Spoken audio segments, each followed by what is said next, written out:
Hi, hello everyone. Welcome to your physics concept class.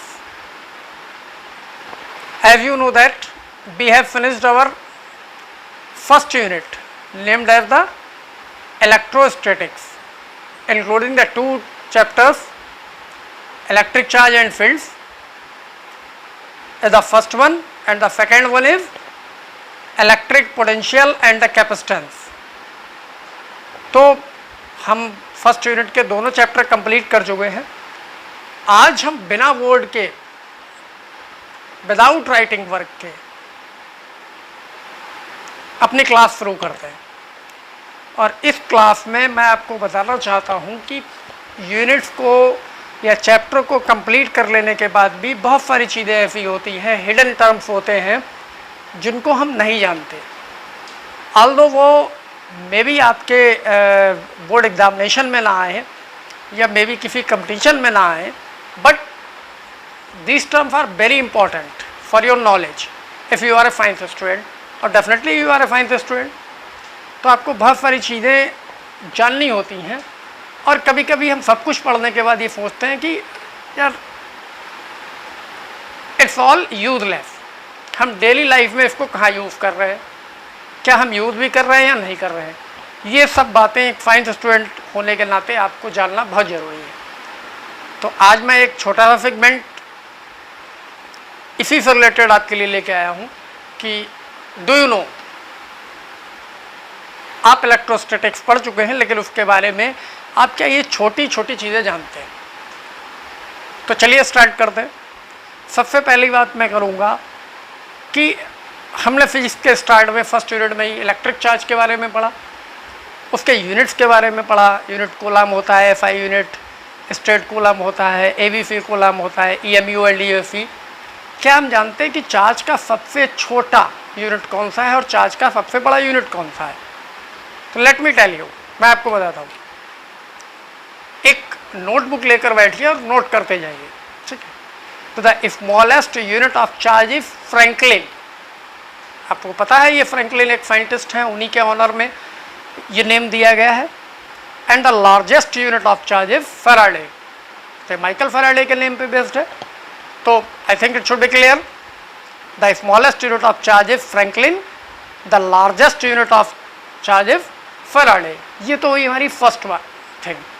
अब हम दूसरी बात पे डिस्कस करते हैं।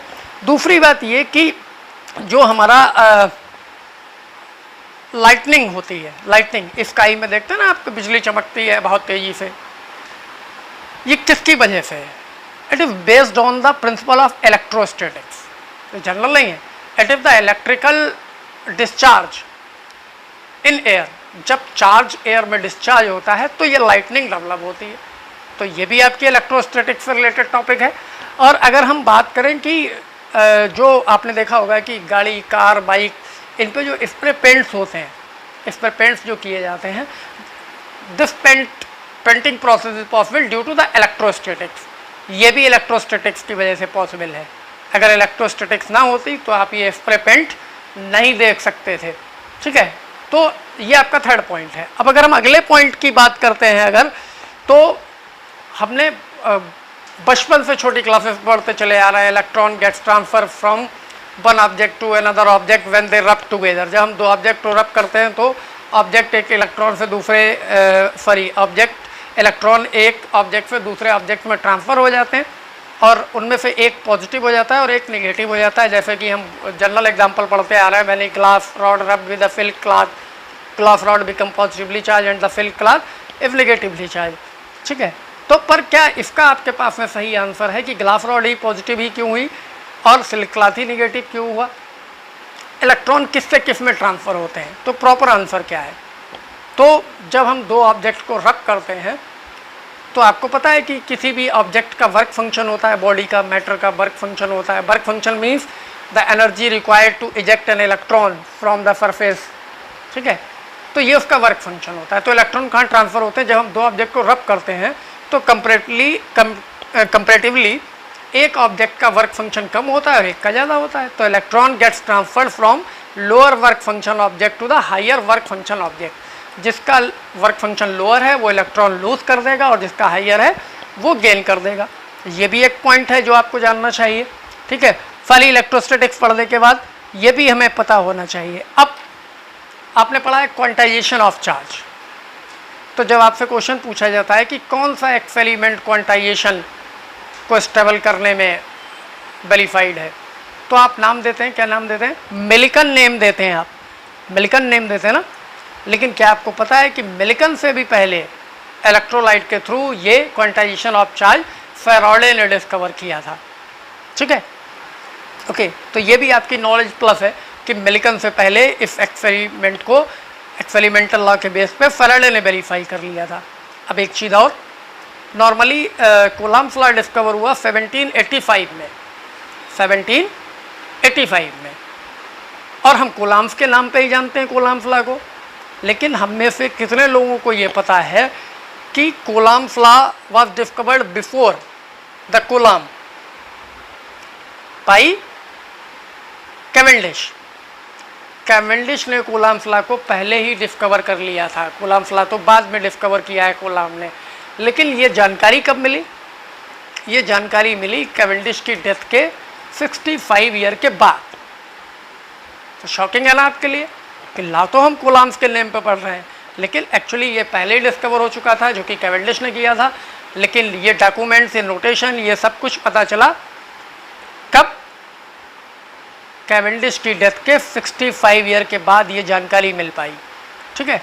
तो इस तरीके की और भी बहुत सारी चीज़ें हैं। और भी मैं आपको बताता हूँ कि गॉस थ्योरम तो हमने पढ़ रखी है, गॉस थ्योरम तो हमने ऑलरेडी पढ़ रखी है। तो गॉस थ्योरम जो है वो क्या हम पढ़ते हैं?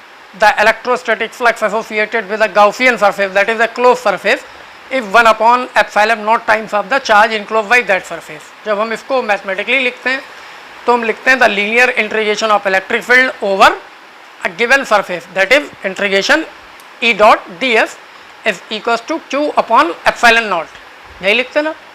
लेकिन क्या आपको पता है ये कौन से सिस्टम में है? This is the SI system. लेकिन अगर हमको ये बोला जाए कि write down the Gauss theorem in the CGS system, तो आप ऐसा नहीं लिख सकते, तो आपको दूसरे तरीके से लिखना होगा। तब आप लिखेंगे phi equals to integration E dot D S equals to 4 pi Q, 4 pi Q. जब Q को स्टेट कूलम में मेजर किया गया हो, मतलब CGS यूनिट में मेजर किया गया हो, तो गॉस थ्योरम की फॉर्म क्या होगी? Phi equals to 4 pi Q. Okay, generally आप फाई इक्वल्स टू लिखते हैं Q upon epsilon naught the net charge enclose in the surface. Okay, एक चीज़ ये नेक्स्ट पॉइंट मैं आपको बताता हूँ। क्या आप ये भी जानते हैं कि जैसे ये गॉस थ्योरम हमने इलेक्ट्रोस्टैटिक्स में पढ़ी है, क्या ये ग्रेविटेशन में भी हो सकती है? Yes, it is. Gravitational field के लिए भी गॉस थ्योरम है, जिसको हम क्या लिखते हैं? यहाँ हम लिखते हैं ई डॉट डी एस। जब ग्रेविटेशनल फील्ड की बात होगी तो यहाँ पे ई क्या है? इलेक्ट्रिक फील्ड की इंटेंसिटी। तो हम ई को रिप्लेस कर देंगे ग्रेविटेशनल फील्ड इंटेंसिटी, जो कि क्या होती है? Acceleration due to gravity. तो हमें लिखना चाहिए integration G dot D S, G dot D S means small G equals to 4 pi G M. 4 pi तो आपको ऑलरेडी पता है, स्पेरिकल सिमेट्री के बजाय होता है universal gravitational constant. Gravitational field का कांस्टेंट क्या है? Universal gravitational constant, that is capital G. और जो वर्क यहाँ पे चार्ज कर रहा है, इलेक्ट्रिक फील्ड डेवलप कर रहा है, वो ग्रेविटेशनल फील्ड में कौन करता है? मास करता है। तो वहाँ चार्ज को रिप्लेस करके क्या मास आएगा? तो राइट फॉर्म क्या होगी Gauss theorem in gravitational? Integration of acceleration due to gravity over a given surface, that is g dot ds is equals to 4 pi capital G m। Okay, ये Gauss theorem किस में है? Gravitational में, एक पढ़ है। और एक चीज हमने कैपेसिटर रीड किया है इलेक्ट्रोस्टैटिक्स में, कैपेसिटर। तो क्या आपको पता है कि जो कैपेसिटेंस होती है वो सी से हम रिप्रेजेंट करते हैं, but reciprocal of the capacitance ये भी कोई चीज़ होता है, ठीक है। तो I tell you, note down it, the reciprocal of the capacitance is called elastance. इसका एक नेम है जिसको हम इलेस्टेंस बोलते हैं। वन मोर थिंग, आपने देखा होगा, अगर आप में से किसी के पास में रेडियो है एट योर होम, ट्रांजिस्टर, तो रेडियो में भी कैपेसिटर लगे होते हैं, मैंने बताया था ड्यूरिंग क्लास। तो वो वहाँ पे दो जगह कैपेसिटर यूज होते हैं, एक सप्लाई पे, मतलब पावर सप्लाई जहाँ से आती है, चाहे वो हम सेल लगा के यूज़ कर रहे हो या इलेक्ट्रिक सर्किट के थ्रू यूज़ कर रहे हो, और एक वो जब हम रेडियो स्टेशन को ट्यून करते हैं, उस नॉब को रोटेट करके कौन सी स्टेशन का प्रोग्राम हमें सुनना है, तो दो जगह यूज होता है। जो पावर सप्लाई पे कैपेसिटर यूज होता है, उस कैपेसिटर की जो वैल्यू होती है, कैपेसिटेंस होता है 1 माइक्रोफैरेड से लेकर 10 माइक्रोफैरेड तक होता है, ठीक है, एड योर नॉलेज। और जो ट्यूनिंग के लिए जो हम स्टेशन को प्रोग्राम को ट्यून करते हैं, उसमें जो यूज होता है वो 100 माइक्रोफैरेड तक का होता है। मीन्स सप्लाई वाला 1 to 10 माइक्रोफैरेड और ट्यूनिंग के लिए 1 to 100 माइक्रोफैरेड। ये भी आपको पॉइंट नोट डाउन करना चाहिए अपने उसमें। और एक और इंटरेस्टिंग चीज़, आपने डाइलेक्ट्रिक भी पढ़ा है इसी यूनिट में। डाइलेक्ट्रिक स्ट्रेंथ होती है। डाइलेक्ट्रिक स्ट्रेंथ क्या होती है? डाइलेक्ट्रिक को ब्रेक डाउन करने के लिए जितना इलेक्ट्रिक फील्ड हमें लगाना पड़ता है वो उसकी डाइलेक्ट्रिक स्ट्रेंथ होती है। जैसे एयर को ब्रेक डाउन करने के लिए एयर की डाइलेक्ट्रिक स्ट्रेंथ कितनी होती है? 10⁻6 वोल्ट पर मीटर। मतलब एयर में अगर हम 10⁻6 वोल्ट पर मीटर का इलेक्ट्रिक फील्ड अप्लाई कर दें तो उसमें इलेक्ट्रिकल ब्रेक डाउन हो जाता है। मीन्स वो डाइलेक्ट्रिक या कंडक्टर में कन्वर्ट हो जाता है, कंडक्टर की तरह बिहेव करने लगता है। Mean number of free electrons और आयंस बढ़ जाते हैं। लेकिन कहीं भी हम कैपेसिटर में जो डाइलेक्ट्रिक यूज़ करते हैं वहाँ कितना इलेक्ट्रिक फील्ड मैक्सिमम यूज़ कर सकते हैं? उस डाइलेक्ट्रिक की डाइलेक्ट्रिक स्ट्रेंथ का ओनली 10% हम प्लेट्स के बीच में इलेक्ट्रिक फील्ड अप्लाई कर सकते हैं। जैसे कि अगर एयर कैपेसिटर है तो एयर कैपेसिटर की प्लेट्स के बीच हम मैक्सिमम इलेक्ट्रिक फील्ड 10⁻6 का 10% मीन्स 10⁵ वोल्ट पर मीटर का इलेक्ट्रिक फील्ड मैक्सिमम यूटिलाइज कर सकते हैं, इससे ज़्यादा नहीं। Okay, now moving towards our next topic. अगर हम नेक्स्ट टॉपिक की बात करें तो क्या आपको पता है कि अर्थ में करंट भी होता है? ये जो अर्थ है, इसी ग्राउंड की मैं बात कर रहा हूँ, इसमें करंट भी होता है। और जिस एटमॉस्फेयर में आप खड़े हैं या मूव कर रहे हैं, यहाँ पे एक पोटेंशियल डिफरेंस भी है। The potential gradient above the earth is almost 100 volt पर मीटर। मतलब ग्राउंड लेवल से 1 मीटर हाइट पे जब आते हैं तो इस 1 मीटर के बीच में 100 वोल्ट का पोटेंशियल डिफरेंस होता है। फॉर एग्जांपल, अगर एक पर्सन की हाइट, सपोज कर लीजिए आपकी हाइट 2 मीटर है, तो आपके फीट और हेड के बीच में एक पोटेंशियल डिफरेंस डेवलप है और उस पोटेंशियल डिफरेंस की वैल्यू 200 वोल्ट है। क्योंकि मैंने क्या बताया? 100 वोल्ट पर मीटर। तो इट मीन्स अगर आपकी हाइट 2 मीटर है तो आपके फीट और हेड के बीच में लगने वाला डेवलप्ड पोटेंशियल डिफरेंस कितना है? 200 वोल्ट। और जो अर्थ में मैंने करंट की बात की, ठीक है, ये करंट ऑलमोस्ट कितना है? 1800 ampere current is flowing through the earth. Okay, लेकिन इसके बाद भी आप सोचते होंगे कि जब इतना इलेक्ट्रिक फील्ड अर्थ के ऊपर है और हम खड़े भी होते हैं, मूव भी करते हैं, ठीक है, फिर भी हमें शॉक नहीं लगता। ये डिटेल्ड टॉपिक है, कभी हम डिस्कस करेंगे इस बारे में, और आप में से कोई जानना चाहेगा तो यू कैन आस्क मी, ठीक है, in the comment box. Generally मैं सिर्फ यहाँ पर आपको शॉर्ट नोटेशन दे रहा हूँ, तो आपको सिर्फ ये बताना चाह रहा हूँ कि अर्थ के ऊपर भी एक इलेक्ट्रिक फील्ड होता है और जो 100 वोल्ट पर मीटर है और जो पॉइंटेड टूवर्ड्स द अर्थ होता है, मतलब उसका डायरेक्शन टूवर्ड्स द अर्थ का होता है। और आपको पता है कि इलेक्ट्रिक फील्ड का डायरेक्शन पॉजिटिव टर्मिनल से नेगेटिव टर्मिनल की तरफ होता है। मतलब earth acts as a negative terminal और नेगेटिव इलेक्ट्रोड, और इसमें एक करंट भी है। इन्हीं करंट्स की वजह से थंडर्स आते हैं, तूफान आते हैं, ठीक है, पूरा। अगर ये करंट नहीं होता तो कभी तूफान भी नहीं आते, कभी थंडर्स क्रिएट नहीं होते।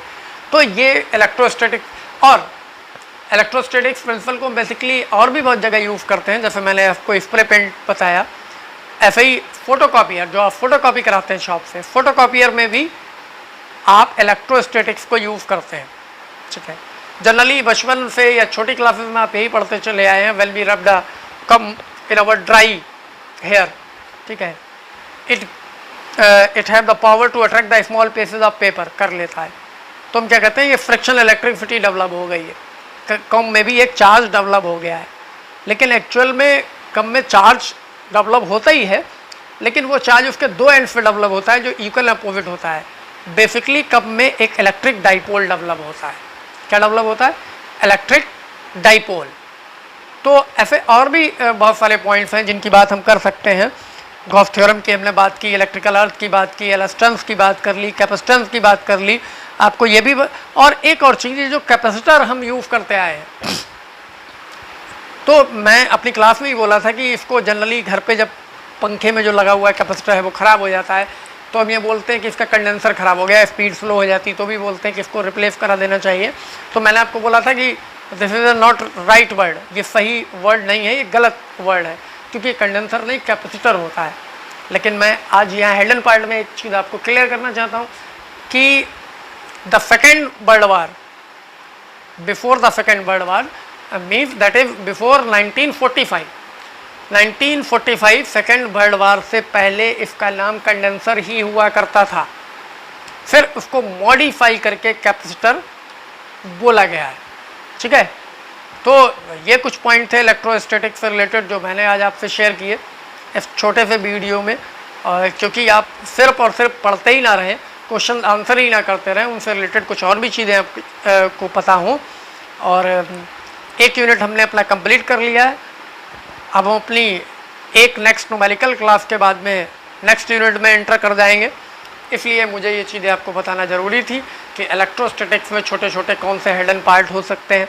ठीक है, तो I think it should be complete now. और अगर ये जो नोटेशंस मैंने आपको दिए हैं, छोटे छोटे पॉइंट्स मैंने आपको बताए, अगर आप ये राइटिंग में चाहते हैं, आप नोट डाउन नहीं कर पाए हैं, तो you can download these all points from the description of video. Okay, so that's all for today. Now we will meet in our next class with a new topic, that is the problem session based on the capacitors and its capacitance. Okay, so goodbye.